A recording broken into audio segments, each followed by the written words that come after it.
Hey guys, welcome back to my channel. So today's video, as some of you might know, is actually going to be on how to use LinkedIn Sales Navigator to find leads for your social media marketing agency.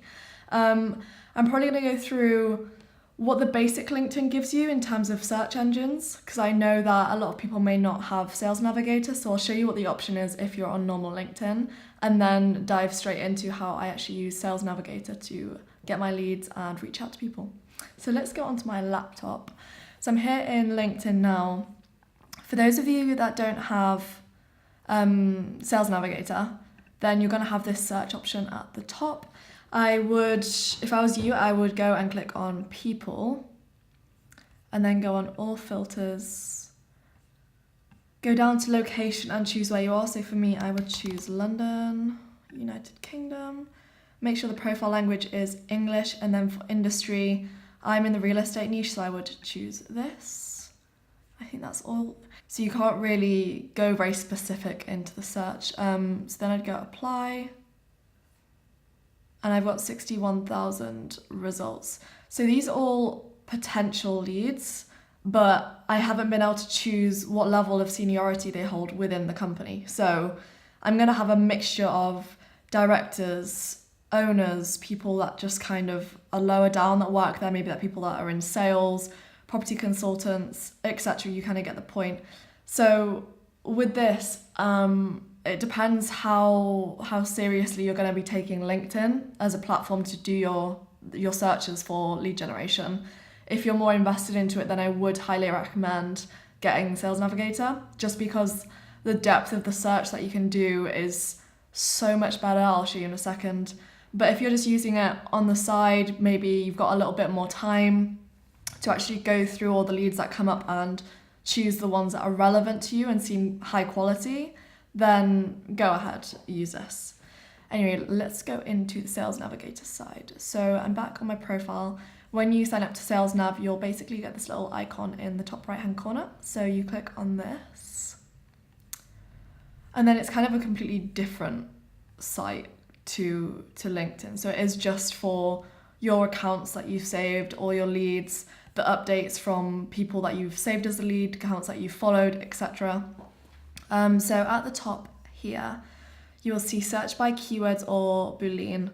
So Boolean search, I will go through it maybe in a different video. It's basically where you can choose what keywords they do and don't include in their profile. So you can say, for example, marketing and sales, or marketing not sales, or marketing or sales. It's stuff like that. It gets a little bit complicated, but you use Boolean to set up like a search string.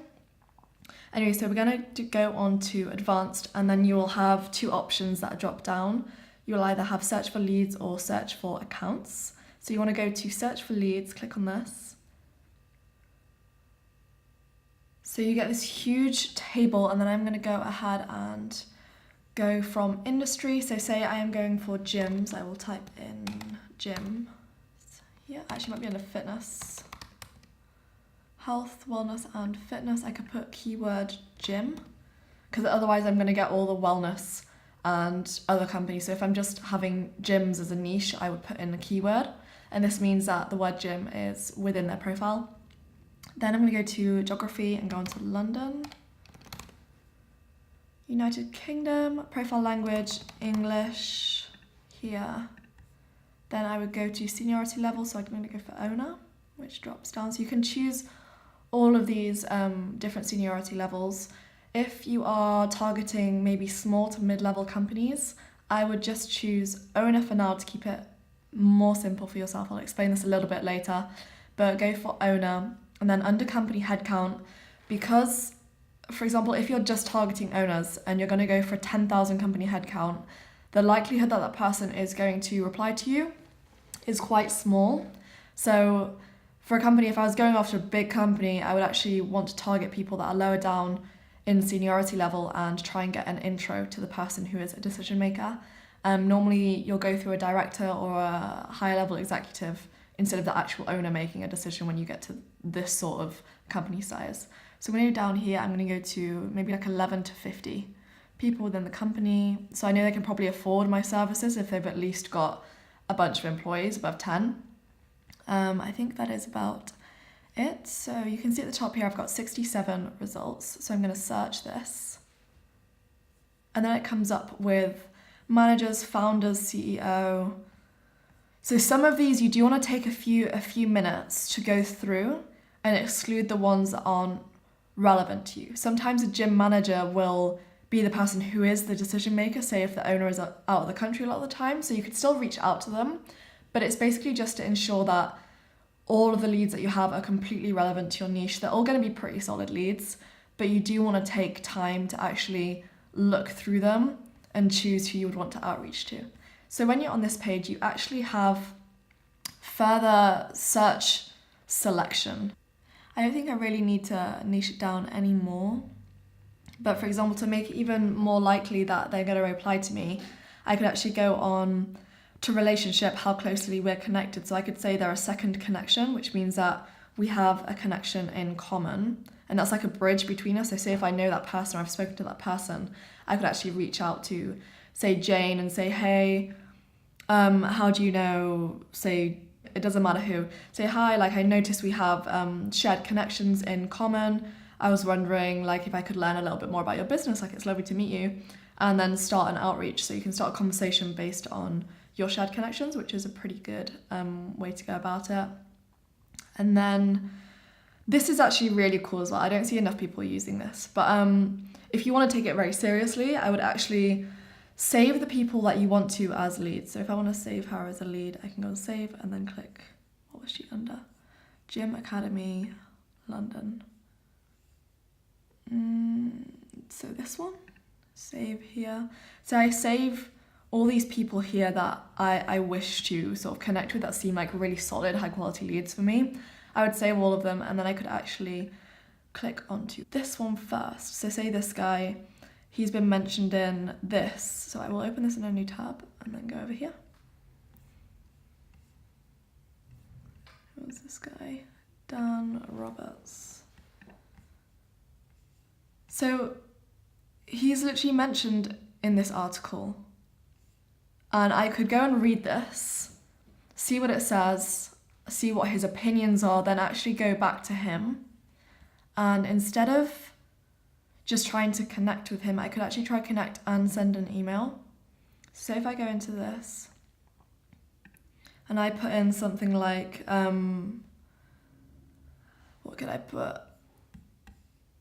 I think it has it here. It lets me go across. Dan was mentioned in the news. This is actually a shortcut way of doing it.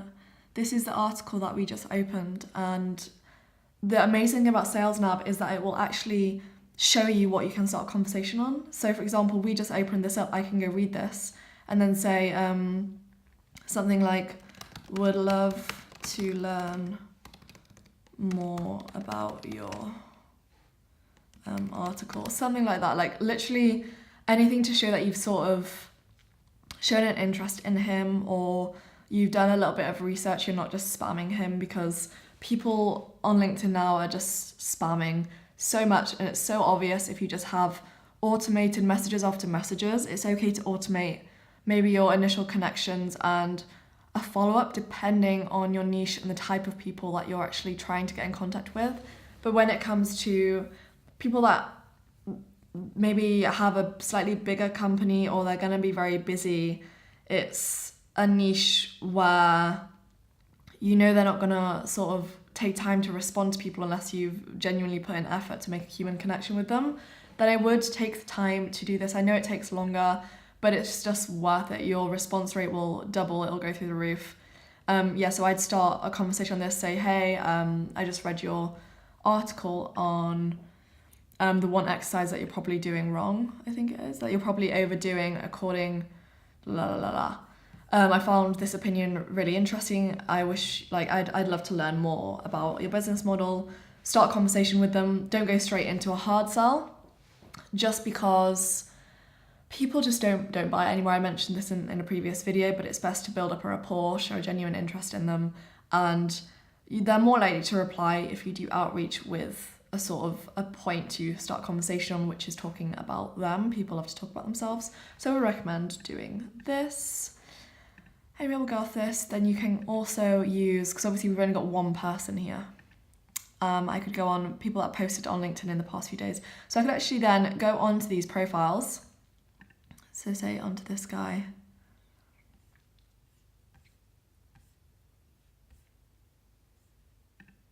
Go on his recent activity. Takes me to his profile. So I can actually look down and see what sort of stuff he has shared, what he's posted on his profile, for example. So he's posted this. Maybe that is, yeah, so he's the founder and director of this. I could then go onto this link, I could watch this video, I could comment, great post, I could share it, I could do anything. Then I could go back to him, send out a connection request, connect with him, I could send him an email, do the same as we did with the other guy. There's honestly so many options, but I just say take the time to go through each profile and show them that you're not trying to be spammy and that you genuinely care, that you've shown an interest in their business. You can then, I would make sure that you've maybe got a slight script that you follow in terms of how you would take somebody from a cold lead, so all this cold traffic here, you know they're part of your niche, but then how do you get them from not knowing you at all to building rapport with you, to start trusting you, to understand who you are, what you do, what you're offering, and then how you can actually help their business and what their pain points are. You can't just message people and be like, hey, I'd love to bring you more leads, and then they say, oh, we're actually at maximum capacity, which you would have known if you read our article on the fact that we are, like, our business is booming. The one thing we need to work on is, say for example, their social media presence on Instagram. Like, it's just really little things that people are going to know if you've taken the time to actually research or not. And if you just start reaching out, obviously in a salesy way, you're just going to look like a bit of an idiot. So yeah, I would do that. What else really? I'd say that just save people as leads. And then another thing, if you've got one niche that you stick to, which I would recommend, then you can have a saved search. So how you do this is I would click on here. When I do advanced search for leads, and this box comes up, say if I put everything in and then I apply it as my sales preferences, this stuff would then come up. So I would say when you've actually configured the type of specifications that you want to have for your niche, I would then apply it to have as your sales preferences, so that whenever you search for more leads, you can actually go onto the advanced lead search, apply your sales preferences so it comes up with your niche, go on search, and then on the left-hand side, I would then go on exclude viewed leads and contact leads, just to make sure there's nobody there that I have actually reached out to in the past. And then it will show me everybody else, and I can actually go through these and reach out to them again, for example. So yeah, I think that kind of covers most of the parts, but if you have more questions, then just ask me below as usual. It gets quite detailed. I know it gets kind of confusing to follow along with, but my top pieces of advice would be to just have your niche, like solidify who your niche is, where they are, what type of companies you're going to be chasing after, and their location. And then you can literally just plug and play your perfect ideal customers into the sales preferences, and it will give you a list of solid leads. And LinkedIn does that part for you. All you need to do afterwards is fine comb through them, find what they've done if they've been active, have conversation starters, and then understand that it's going to be a slightly longer process to close them into a meeting, because it is about building the trust, building the rapport, showing them that you have their best interests at heart. But yeah, like, I hope this helps. As I said, let me know if you have any questions about this below, if I didn't explain something clearly or correctly. Sometimes there's like a lot of different things to try and get out, so I don't know if it flowed smoothly enough, but yeah, let me know, and thank you for watching.